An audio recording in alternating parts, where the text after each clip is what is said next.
a song for you.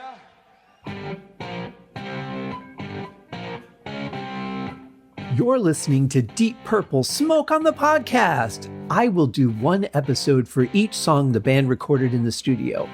However, this is a fan podcast and not band endorsed.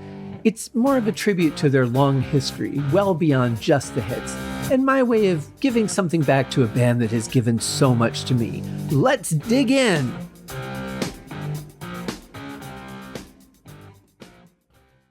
Hello and welcome to episodes, we are in season 9, episode 5, episode 79 overall, talking about the season Burn and the song You Fool No One. Obi-Wan Kenobi once said, "Who's the more fool, the fool or the fool that follows?" But my guest today is no fool. Coming to us from the OG Deep Purple podcast, we have John Mottola. John, how are you? Great, Scott. Always great to be here. Thanks for having me. Thank you for the depth of emotion I felt. I thought you were going to say that I was the fool that followed. I would be like, hey. No, if you think about it, I would be the fool that followed you guys. True. So I should really cut that part out of the episode because that doesn't bode well for me at all. And you fool no one. I fool no one, except myself. Before this episode is over, we will solve a mystery that I hear creep up every once in a while. I wouldn't say it's a mystery as much as a half-correct accusation, but we'll get to all that before we wrap up. In the meantime, John, I love this song. It's one of my favorite ones off the album, and I hate to use the F word, but I did. Why did you pick this one to go over with me today? The F word? Oh, favorite. Oh, I thought you were just like, I fucking love this song. No, I have no problem with the word fuck. It's the word favorite because I don't, like you guys know, like when I come on your show, I'm happy to do the rating scale and all that. It's kind of fun. Yeah. But in general, like I hate to use the word favorite because there's just songs that I really love and they always make me smile. And there's songs that just don't. I guess that would be a favorite, but I've got a lot of them. So how could it be a favorite if I've got like 500 favorite songs? Yeah. Well, this is so this is one of my favorites for sure. Because as maybe I hinted at in my last guest episode for the one of the songs that I like the least. This was followed by this album, which has some of their best material on it. And what the last song lacked is what this song has just totally, which makes Deep Purple so great, especially this new at the time and revived lineup. One of my favorite things about this song is that it represents so much about what Deep Purple did so well, because there's like that fusion of genres in this song, because it has hard rock, blues, funk, Latin, and progressive rock all in it. Yeah, it's a real smorgasbord musically. Yeah. And I love the creativity. I love the energy of it. It just, I think that it's kind of like when Richie left the band and they were actually allowed to walk on his side of the stage, Steve didn't have a problem with that. And I think once all that tension was gone and they kind of came together and there was like a new revival of energy in the band. And I feel that with this album too. It's just so explosive. I don't feel like there's any tracks that don't belong. That shouldn't have been on the album or anything. I mean, it's just one song after another is a great song. And I feel like they just had such renewed energy and excitement going into this one. Plus, you've got new blood in the band, which is always going to, spur some excitement and the creativity as well. Oh yeah, absolutely. I mean, in this you have you have all those elements in the song, and I thought maybe I'd trip you up with one of them, but maybe I didn't, because I was something I noticed when I was listening to the song was as they, kind of the Latin influence, and I was like, I thought maybe it'd be like Latin. Nope. What the hell's he talking about? but obviously we're talking about the beginning, the drum intro, which Mhm. I never really heard it before, and anybody that's listened to our show or reviews would be like, you didn't say that when you first reviewed it, but I mean, I had heard it later on. This is like Pacey's groove at the beginning. It sounds like something that could be on a Santana album, Yeah. Yeah, good right? call. Good call. Um, So I mean, there's that, and then just the fusion of all different types of music. Like it's rooted in blues, Mhm. but it has like these moody kind of like minor key touches to it, which Richie adds. There's the interplay between the guitar and the organ, which when Deep Purple do it well, I mean it's awesome. And then the instrumental breaks in the song too are something that I love, the dynamics of it.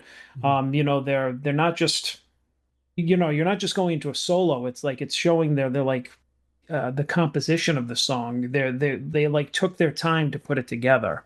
Right. So, Yeah. and then Uh of course you have the dual vocals by Coverdale and Hughes have such contrast. Like this is the first album where you have dual vocals. So now you have like Coverdale's gritty vocals and then Hughes's soulful vocals together, which, for the next, few albums are, a highlight. It's one of my favorite things about Mark's 3 and 4. Well, I have wondered in Mark One if there wasn't some other people singing along with Rod. I'm thinking like One More Rainy Day. I don't know if Nick and John sang on the album. I know that they did some singing live, some backing vocals. You can see that in Mhm. Hush. But I don't know if they did on the album or not. But it sounds like a lot of voices on One More Rainy Day. So I've often speculated, but I wouldn't consider those necessarily quality harmonies like what we're getting here with the Right. combination of Glenn and David. That sound, those two guys together, that is such a magical sound to me. I it's just a beautiful, it's ear candy for me. Oh yeah, I mean these well I mean also these guys are doing dual vocals like Mm, you're talking before about nobody else took like a co-lead like a call and yeah. response Mm, like these guys do, which is another blues thing which we can get into.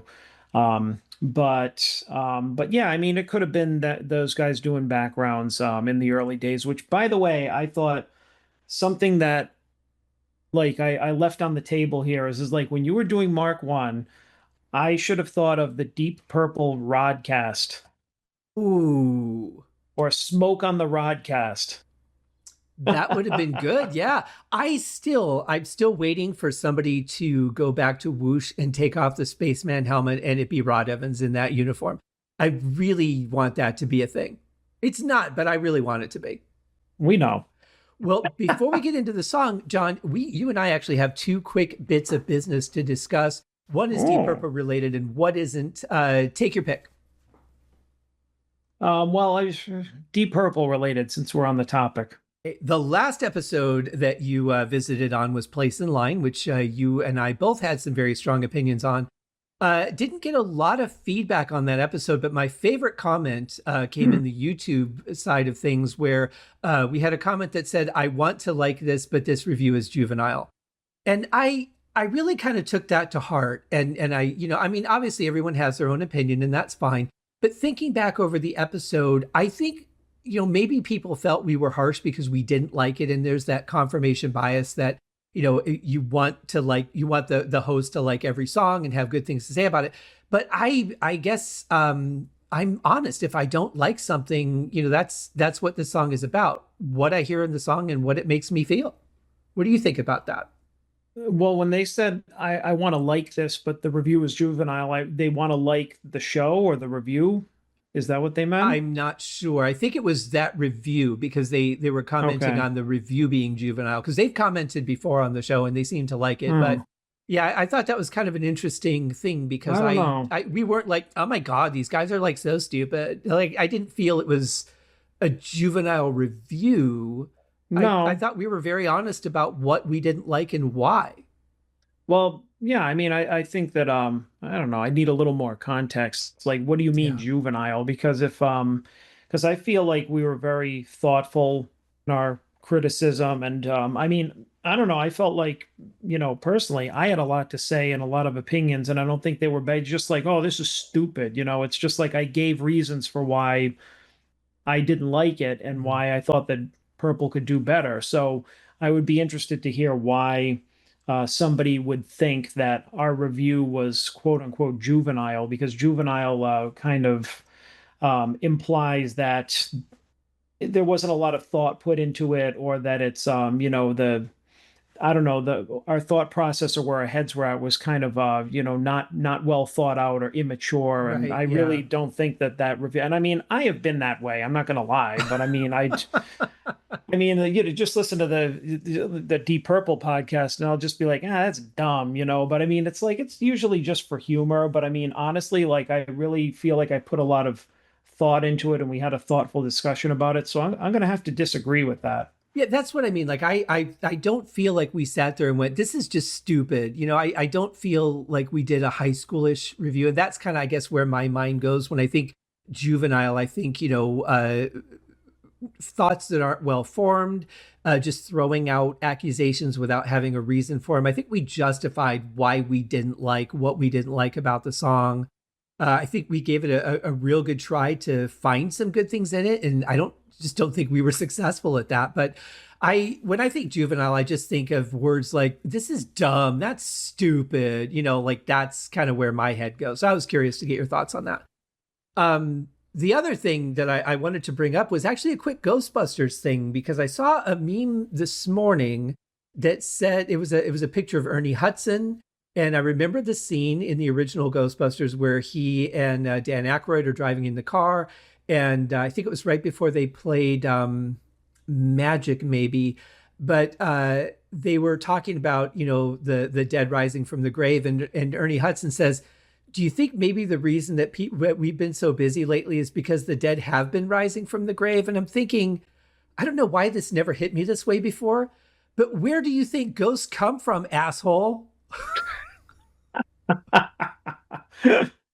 Like, do you think there's a factory or there's some other source for Yeah, ghosts? It's like people die and the ghost hangs out. Like, true. Yeah, it has nothing to do with the bodies rising because their bodies aren't there. They're ghosts. right. I don't know. That's kind of a weird line now that I think about it. Yeah. So there's going to be a 9-part series podcast on. Yeah, well, of course, that's once you're on something, you gotta figure it out and work through it. You got to see it through. Hence my suggestion in the podcast today about our my new podcast, deep dive into primary colors. I like that one. You never know. Knowing me, I might actually just, it'd be a reason to make another spreadsheet, and I'll just put all the colors in the spreadsheet and then figure out what order I should do the episodes in, and then just start attacking them all one at a time. It'll be fun. Anyway, so we're here to talk about You Fool No One. Now, we are working off of the, I think it's the 30th anniversary edition. Simon was actually really kind and let me know that Glenn did not do this remix. I thought I had heard in an interview him talking about him doing this, but who knows at this point. All I really care about is what I hear in the music and how it makes me feel. There are 2 versions of this song on this, and I picked the one that doesn't have the stupid delayed baby intro. I'm going to use the word stupid there because it's stupid. It makes no sense. It has no relevance to the song whatsoever. Hmm. I don't know why it's on there. It's just like this little that repeats, and it doesn't fit the song. I don't know. There's just no reason for it. So we're going with the original unremixed version, just the remastered version. But you know Good. what? I think it still sounds great. And here it is.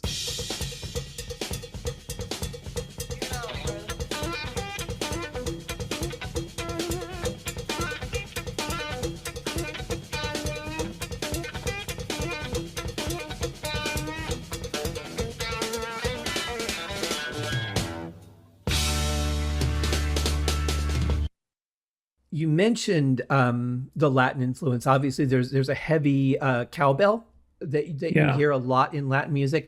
I was working on a film score, and we decided to use like a sort of Latin style for certain scenes.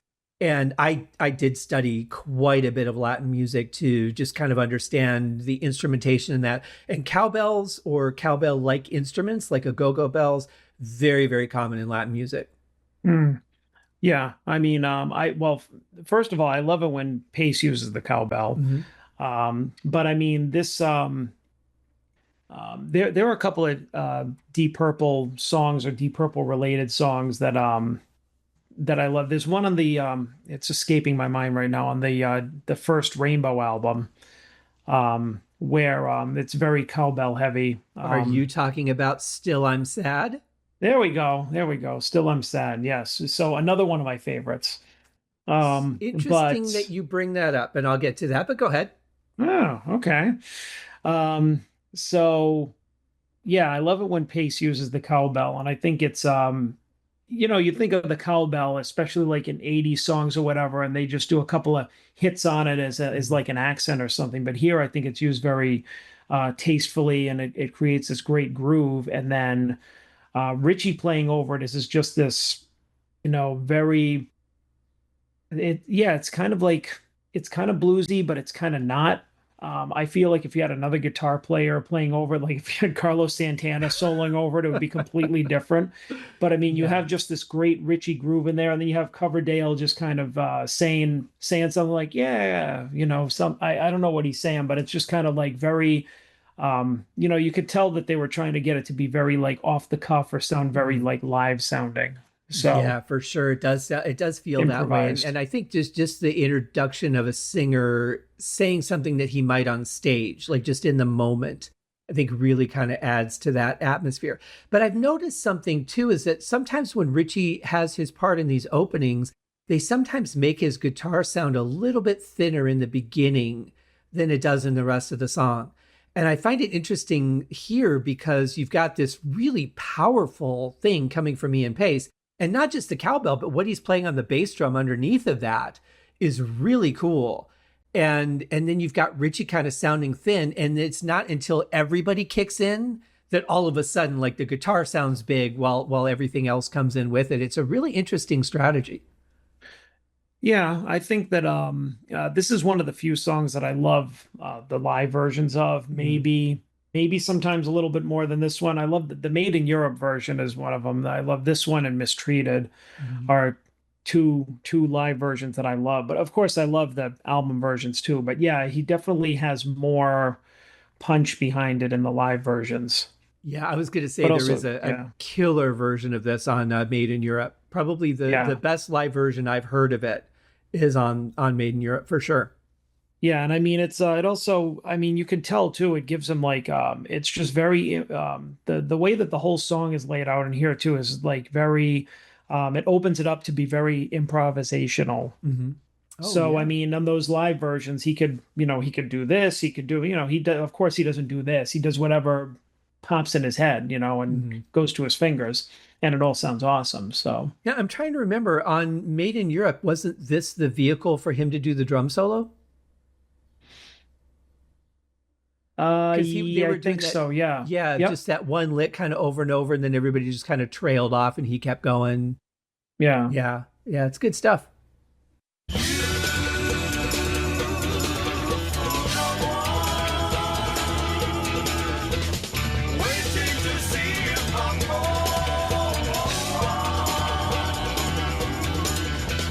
I just got to point out, aside from just how glorious the vocals sound here, Glenn Hughes is playing an incredible groove along with Ian Pace in this song.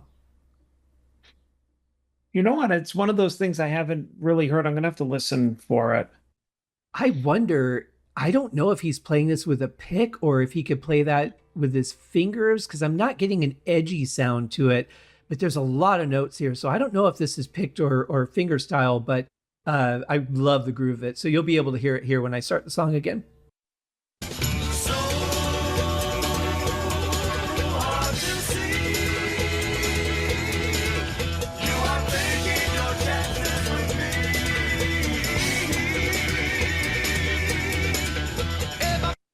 Could you hear that a little bit there?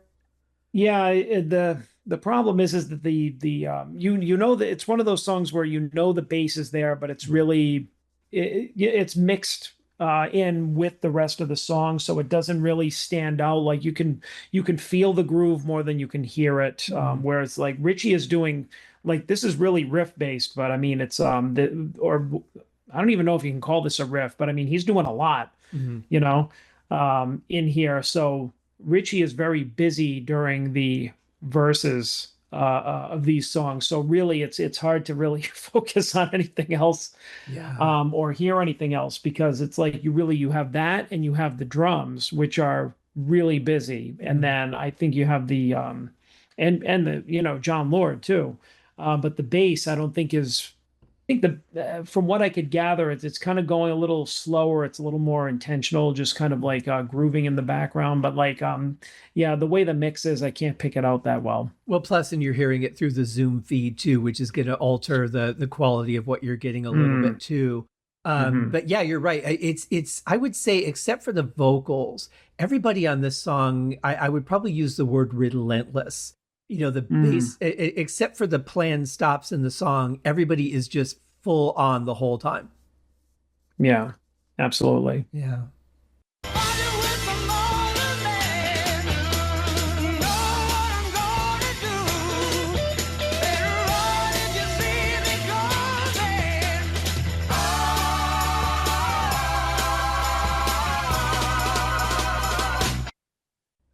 I think about some of the great harmonies in bands over the years, like Uriah Heep or Three Dog Night. There's not a lot of people that could touch that sound we just heard. Yeah, there was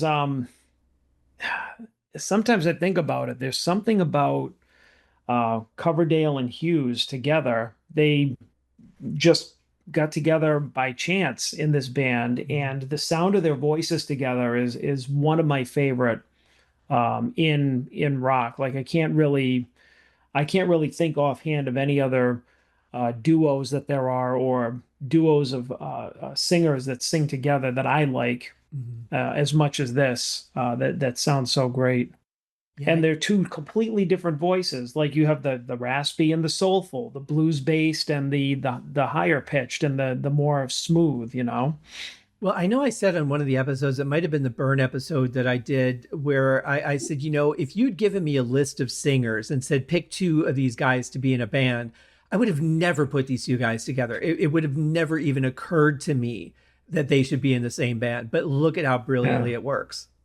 Well, I mean, also, I mean, I guess uh, for what you're talking about too. I mean, we're talking about genres fusing together, like opposites attract. You Yeah. don't want to have, if you've ever been like in a band or like trying to record like guitars, for instance, you don't want to have like two different players having identical guitars and guitar sounds Right. because then they just kind of blend together. Unless you're one guitar player, I guess, trying to thicken up your sound. But even then, you want to have little variations. But Mhm. I think it would be the same with vocals. Is like if you have the same exact type of vocalist, then it's could sound good. But I mean, does it create a dynamic like this? Right. I would, I don't know. I would say not. Yeah, I would agree with that. It's just I could not have planned this. I think it's one of those things where you just find two great people and they just end up in the same band. I mean, I'm sure Richie and them had some kind of a vision when they heard David because Glenn was already in the band at that point. But I don't know if they could have anticipated just how great the sound of them together was going to be. Yeah. Yeah.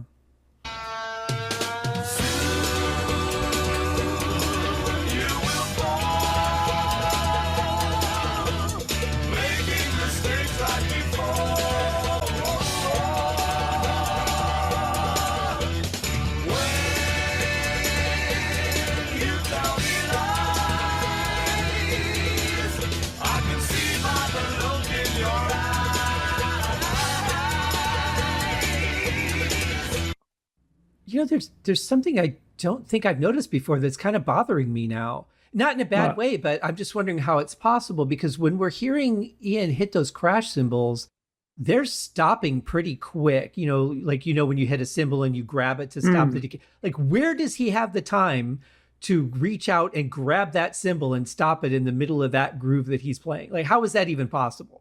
As a drummer, I'm not surprised you picked that out, but as not a drummer, I'm surprised to tell you that I have noticed that before. And I've always thought it was cool, but I never thought about it the way you did, is like, how does he have time to stop it? Yeah. But I I, always thought it was a really like, because I mean, obviously, like songs like this, the Mule, very like pacey mhm. centric songs, where he's Yeah. featured. Obviously, I'll pay attention to the drum beat more. But yeah, that's something that I always noticed in this, and I always thought it was a nice touch, but never thought physically like how could he make that happen? Yeah, because if he was hitting the hi hat, I mean, obviously you could control that with the pedal, but he's not. That doesn't have the hi hat sound. That's a crash cymbal that's dying like really fast. The only thing I can think of is they already had a dampener on it in the studio.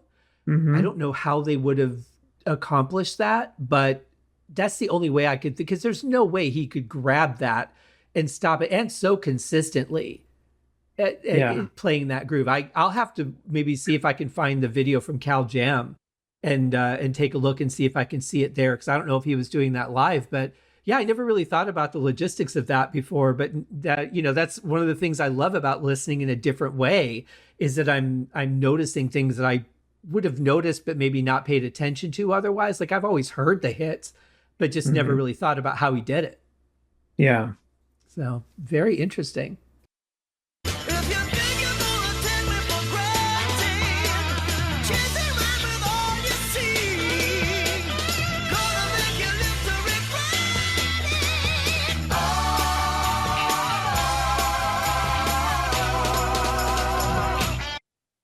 You know what else I just noticed?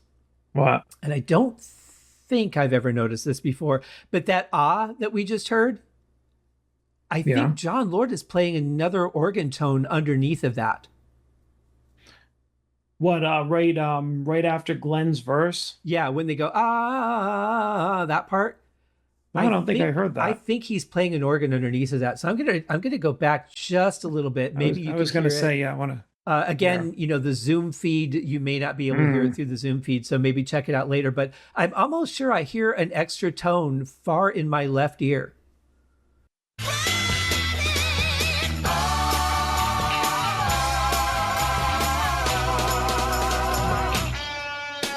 So the vocals are pretty center, Mm. and I don't Yeah. I don't know for you, because I don't think it comes across with the full stereo when you're listening through Zoom. So maybe check that later on your own and see what you think. But Yeah. I'm hearing like a heavy organ chord that's oscillating in my far right ear. I think I said left earlier. It's my right. It's one of the ones on the side of my head. But yeah, I'm definitely hearing a distinct sound that is Mm. not a vocal, but it's following that harmony. So that's interesting.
Okay, I'm going to suggest to the listeners to go back about a minute and listen to that part 3 or 4 times. If you can Yeah. stop paying attention to Richie, at least on 1 or 2 of those, you're going to hear a lot of great stuff. The groove Yeah. Oh, that yeah. Glenn's playing, the little just accents he throws in there kind of randomly, the beat that Ian Pace has changed to, the tambourine. There's just so much going on. And on top of that, we get Richie playing a killer solo. Yeah, now this is the section where you can really hear Glenn. Like I Yeah. never really, like obviously aware of his presence in the song, but I never really was aware of it until he kind of that was a signature thing around this time period, was just doing those higher note accents that he was doing during the solo. Mhm. And then you just had John Lord doing this really funky groove in the background, very, percussive type of stuff that he is really well known for. And then yeah, and then Pacey's beat does change a little bit. He kind of gives the cowbell a rest. Mhm. And yeah, so they kind of still have this really kind of percussive but funky beat going on. And Richie is like, he's playing like, I say it like later on in the song because we haven't gotten to the outro solo yet, but it's Mhm. like his solo is good, it's heavy, but not like shredder heavy or Right. like, like really like full on blues heavy. It's just like I feel like emotionally, like on that type of level, um like his notes are like gliding over the song. They're just Mhm. kind of floating above the song, and it's just pulling it all together. It's like it's such a good heavy solo, but not heavy in the traditional sense of the word. It's like you're listening to it and you're just like, wow, like it's a rock solo for Mhm. sure, but it's so tasteful. And he's using, I don't know what kind of I don't know what scale he's playing in, but um, he's diverting a little bit. He hasn't gone full snake charmer and done all of those those minor scales yet, but it's just like minor enough. Right, because I mean, this is definitely a song that he could have done like a Highway Star or a Death Valley Driver, just ripping solo.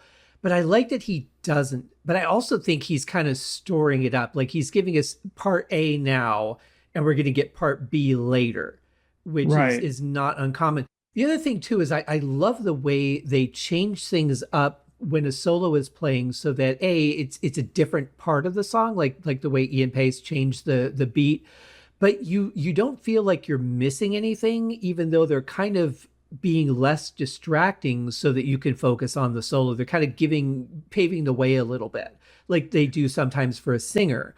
And they're really well crafted songs.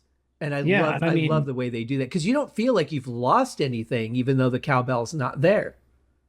no, no, it had, I think it would have been distracting. Yeah.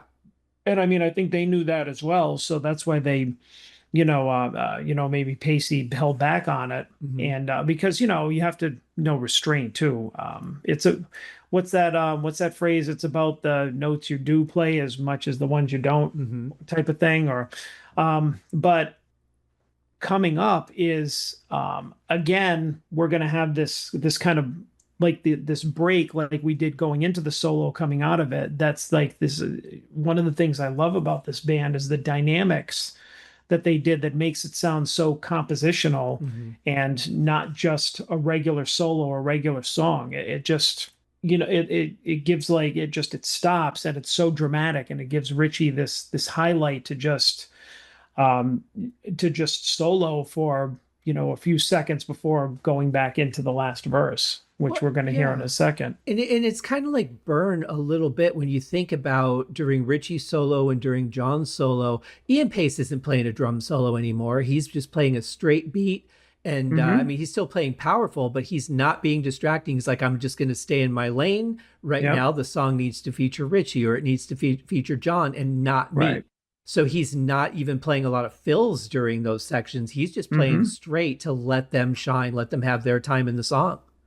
Yeah. And I mean, and that's one of the things that makes a great band great is for all the moving parts to know what they need to do to serve the song Mhm. and to let that part of the song shine, not to um, not to hog the spotlight or to show off their talents or their chops. Right. So, But I love that whenever it is time to come forward for whoever that is, every single person in this band can bring it. oh yeah. You know, that's the key to making it work. It doesn't do any good to give somebody a lane who can't deliver, you know, and that's not something that they're lacking at Mhm. all.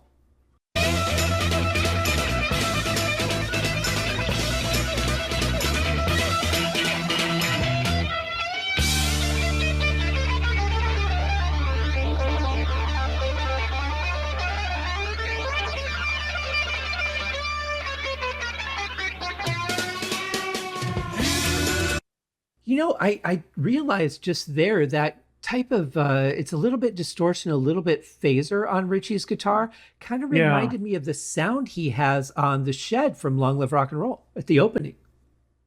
You know what? Yeah. Yeah. He probably, utilized the same type of effects. Yeah. Yeah, and it's interesting how they can just stop playing in the middle of a song like this and start up again. Yet I don't feel like I've come out of the song. I don't feel like I've lost any of the energy. It's almost like the beat keeps going even when it's not there. Well, you know why? Because listen to when they stop and then Richie starts playing. He doesn't have any breaks in it. Yeah. Like his fingers are going the whole time. Hmm. And he slows down toward the end and then does that last bend that leads right back into the verse. So it's like effectively he's not the song doesn't stop. Right. That's Like true. he keeps it going. And he's starting to give us just a little taste of that shredder side that we weren't Yeah. getting in the rest of the solo. It's like I said, he's saving it up because they know how to build a song. We've seen it Hmm. time and time again, and they're just that's one of the biggest draws to me about this band's music is how they aren't copy and paste. They don't go, well, the first verse is going to be the same as the last verse. Like everything just builds and gets more interesting and changes Hmm. and you just there's new flavor bursting out in every bite. Hmm. Absolutely. Yeah. I don't know why I always use food references for music, but there you have it.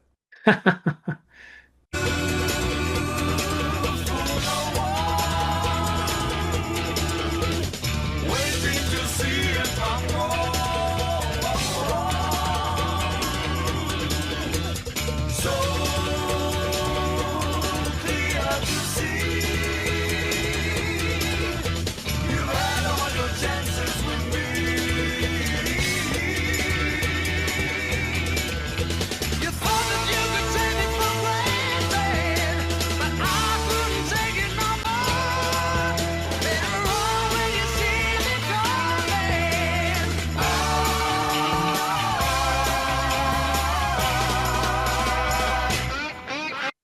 Glenn's bass sounds so heavy at those points where it kind of cuts through. I mean, we heard on the Yeah. Burn Isolated Tracks episode of the Deep Purple podcast just how heavy the bass really is, and we lose Yeah. some of that in the mix. But man, when he cuts through, it just sounds so heavy. Yeah, back around this time, Glenn's bass was really heavy. He got a really heavy bass sound. I even commented on that and some of the songs on when he was in Trapeze, like Medusa and Yeah. You Are the Music. I mean, he had some really. This was the same. I think he came in here with a little bit, definitely the same style of bass playing, and starting off with the same type of vocal, which later evolved into much more soulful. But I think that, we're getting the best of him here between like Trapeze and Deep Purple, where he still has that grit and that heaviness before he got like at times a little too soulful. Hmm. Yeah. I mean, well, You know? he's his music has varied so much over the years and in different periods. And, he's really experimented with a lot of different styles. And I think when he's in a band like Black Country Communion, Hmm. he knows he needs a heavy sound there. And Yeah. he can bring it. But yeah, like if you look at Soulful Christmas, it's not very heavy. It's got a good tone to it, but it's not like that, like what we're hearing in this song. Because why would you need that? Exactly. Exactly. But yeah, I mean, this is yeah, now we're going to like the last section here, which I think if you go back like maybe a couple of seconds going into the final solo where they do the last chorus of oh, and then it's just the way that they transition into the final solo where John Lord kind of like swipes over the keyboard. He Mhm. does that little thing. It's just like that one little bit right there. I love it so much. It's like such the best way to just keep propelling the song and just going into the final solo and you're like, yeah, you know? I think, especially nowadays, because everything has to be bigger and more bombastic to draw people's attention, I think sometimes it's just those subtle little things that you throw in there like that that can make the biggest difference in a song. Yeah, because I mean, they could have stopped and then they could have stopped the music and Richie, bent those first couple of notes before he went into the solo. But, Lord was just like, no, I'm just going to go in there and do that. Hmm. Yeah, Wow. yeah, exactly. What was like the painter when he just comes in with that row, row, that little Yeah. growling keyboard, like Yeah. that's one of my favorite parts of the song because it's so unexpected, Yeah. and it just sounds so good. I mean, that's of all the things that John Lord has done. I mean, you have to go back to the simplest things, and Mhm. that's one of the things amongst a lot of other kind of little techniques or little flourishes that he does over the course of his career that got me into the idea that wow, keyboards can be heavy, Yeah. you It's know? it's a shame that we really don't see those in bands today the way that we used to in this era. There's not, as far as I know, there's not a lot of rock bands that are using keyboards these days, unless it's a band that was doing it back in the 70s. No, I mean, I seen like, the Deep Purple, tribute bands. Mhm. We saw Graham Bonnet recently. Bands like that will still have a keyboard in it, Yeah. but they, and I mean, they just, I don't know. They're not John Lord. You know what I mean? Yeah. They're not doing it the same way. They're not quite as they're good. Mhm. They're kicking ass out there. They're supporting the song. They got talent, but it's like it's not the same. You have to No. be John Lord. Yeah, exactly. I mean, you could play the notes, but you got to play the sunset. And if you can't play Yeah. the John Lord, it's going to be the notes, but it's not going to be John Lord. Yeah, it's one of those things that it doesn't get me right here like his playing did. Yeah, absolutely.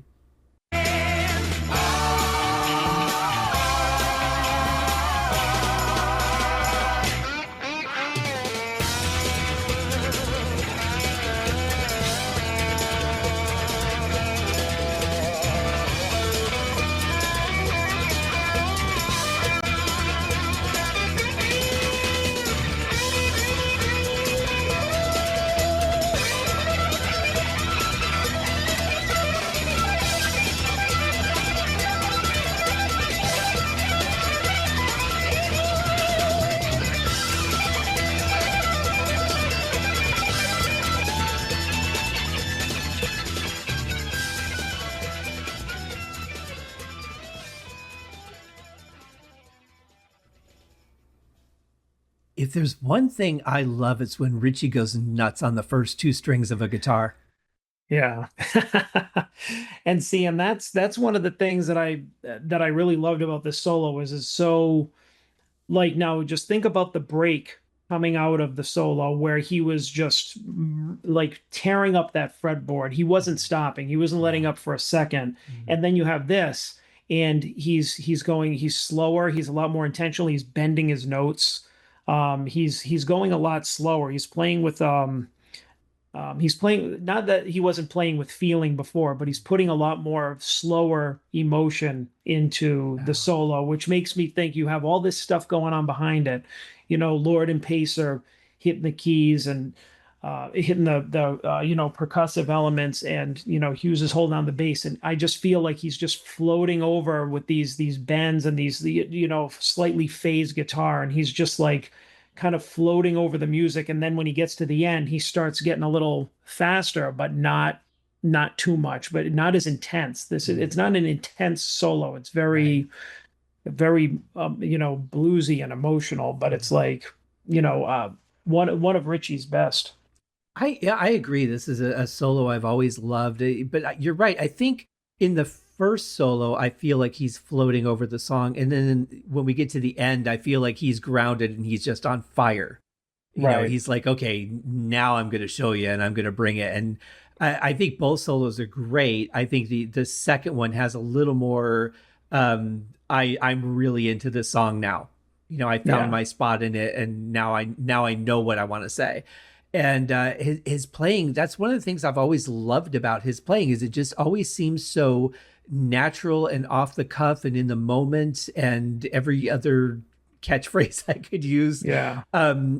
Very rarely does anything feel planned, and I think that's most beautiful parts of his music is that it feels very spontaneous, and I feel like I'm taking that journey with him, even though he recorded this 50 years ago. Right. Right. And I mean, I think that's the thing too, is that it could be planned. I mean, he could have, despite the all the stories and everything is like, oh, he just improvised everything. I'm sure that they sat there, they worked on some things, they worked on ideas, but the point is not whether or not he actually did work it out. Like he probably, let's for the sake of argument say that he sat there and he did work out this whole solo. Mm.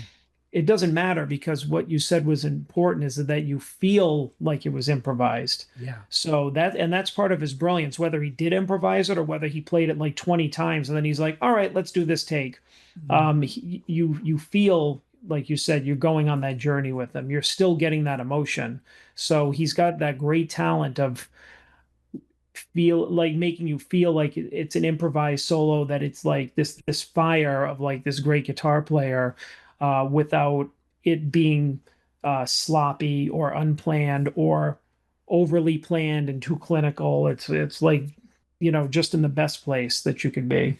Well, and I think it would be fair to say that during the course of writing and rehearsing the song before you go in to record it, that you're probably going to come up with some ideas that are going to stick a Yeah. little bit. Like you're going to have a general framework or maybe a point of attack here or there, that you're going to develop during the process of the writing. But I know some of these songs, like they write them and then they record them. Like there's not even time for that. Like literally they write it and then they're like, okay, let's record it. We got it. And that's it.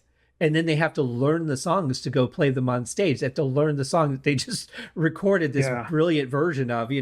and that Yeah. just, it just blows my mind that they don't even know these songs that well sometimes when they're recording them, and they still do that now. Hmm. Pretty amazing. No, I think it's a great song overall. High energy, lots going on, lots of layers, but they all work so well together. This is one of those songs where I would really suggest, as the listener, go and listen to this a bunch of times and really focus on one instrument at a time. Learn everything Richie does, then go back and really learn everything John does, and then Glenn. And you're really going to have a deep appreciation for this song because there's a lot to peel in this onion.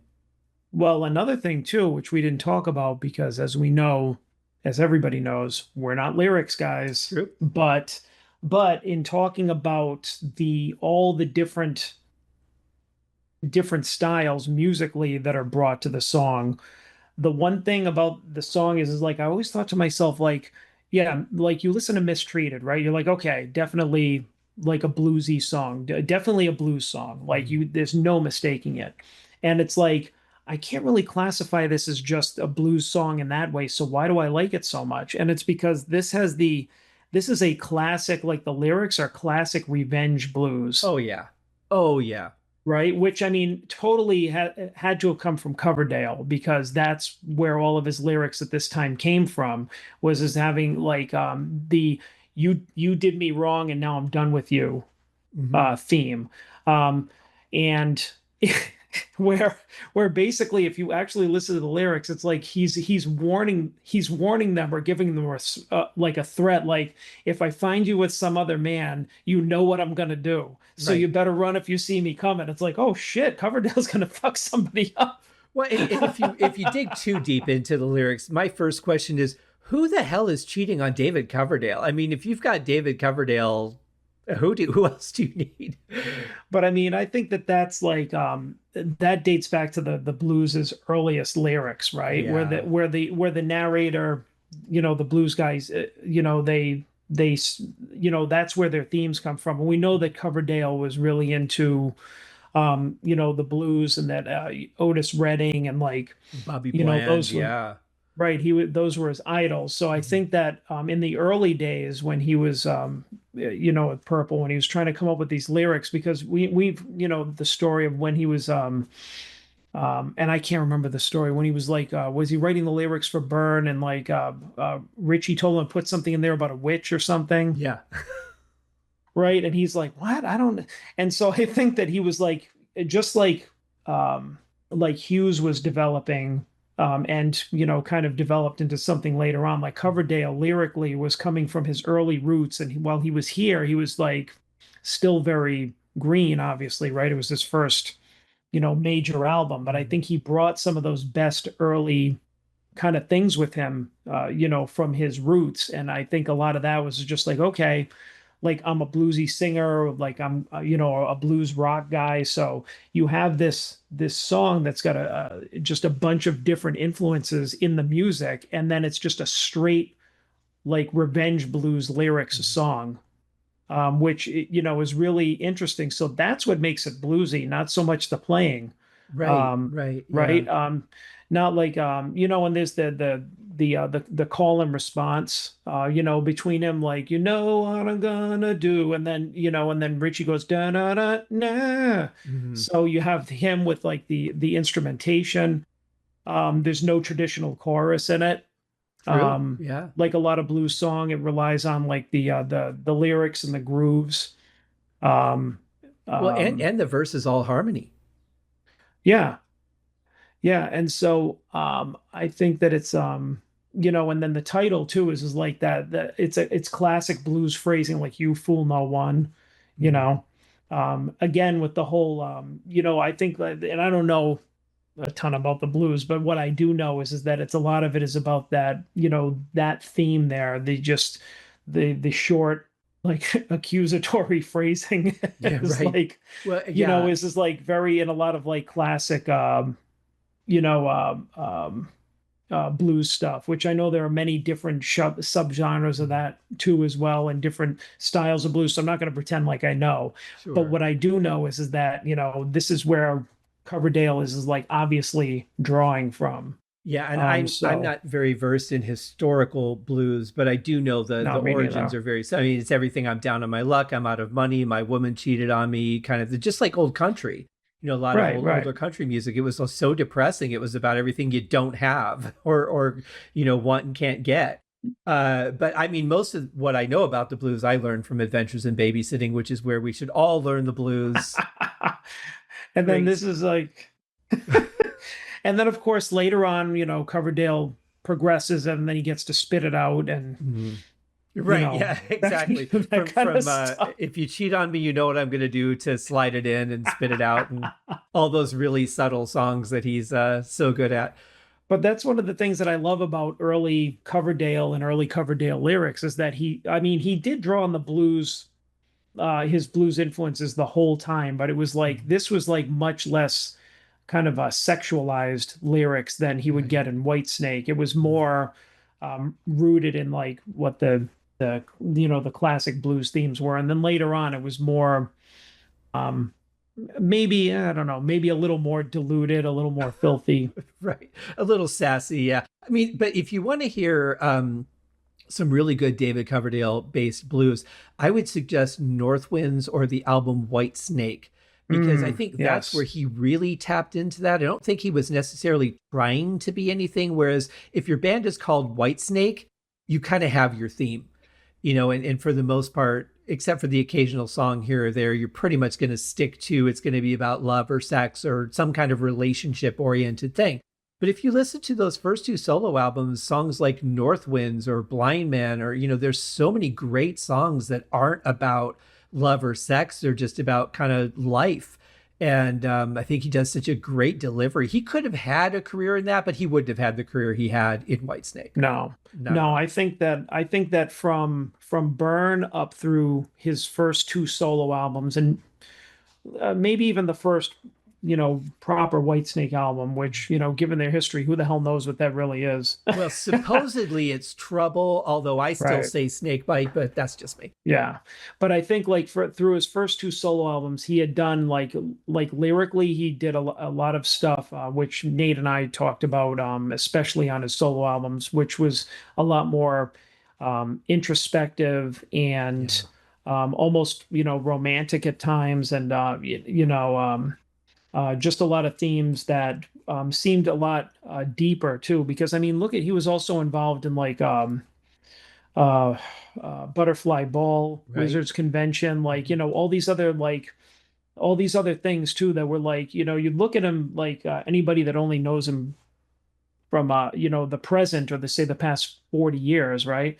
They'd be like, that guy, but it's like, yeah, he was very he always loved a good time, you could tell, but he was Yeah. always like, he was, creative and a lot more introspective. And then after the solo albums, when he got to Whitesnake, I think he kind of like honed in and he's like, all right, I'm gonna make this all about like really carnal, Mhm. sexual type of stuff now. Because I mean, first of all, he called all the shots, it was his band.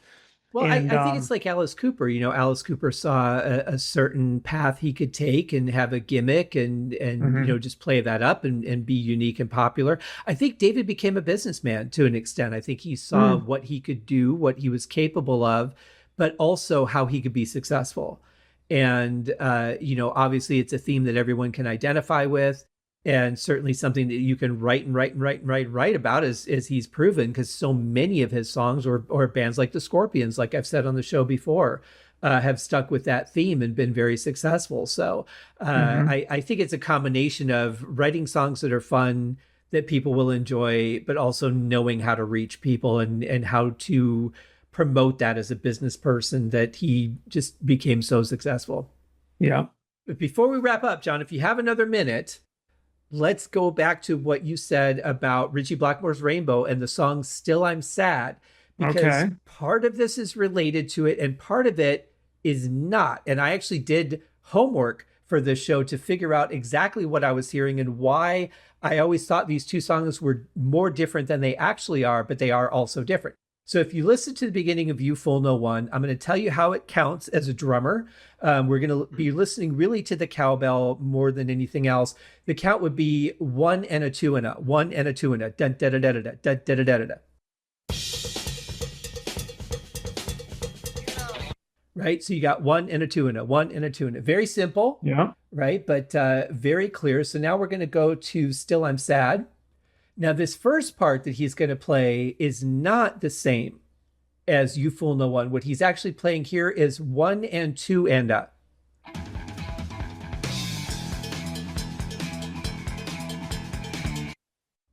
Can you hear that? One and two and a, one and two and a. So it's not Yeah. quite the same.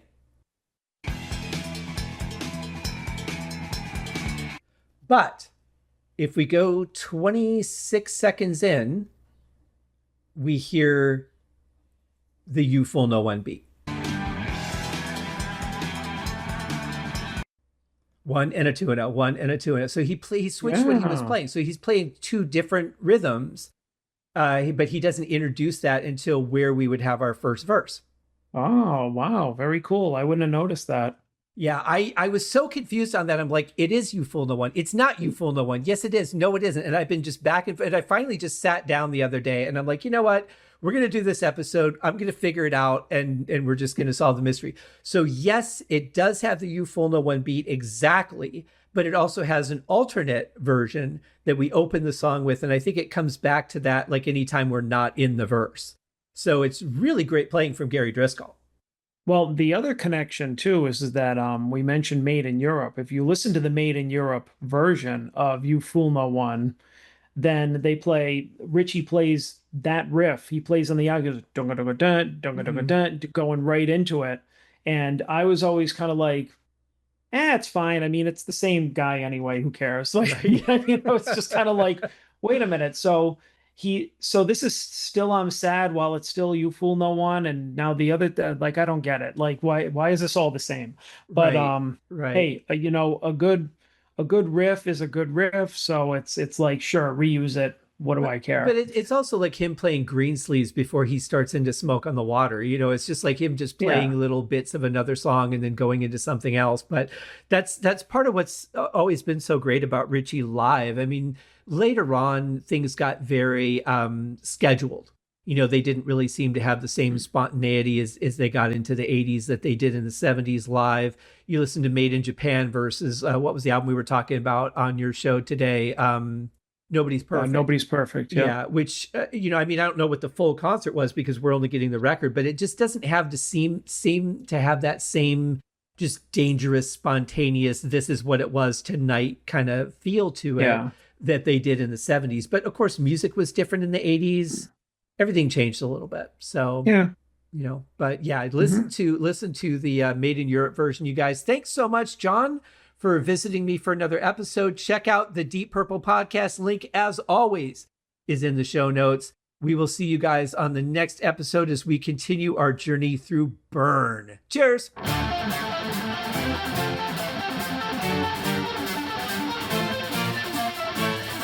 Thanks for listening to Deep Purple Smoke on the Podcast, a tour of the entire Deep Purple studio recordings. Please remember to give the show a rating on Apple Podcasts or wherever you're listening. Leave a comment and tell your friends. I also have a Patreon set up if you'd like to support the show. You can also write to me at smokeonthepodcast@gmail.com. I hope you enjoyed the episode, and thanks for listening.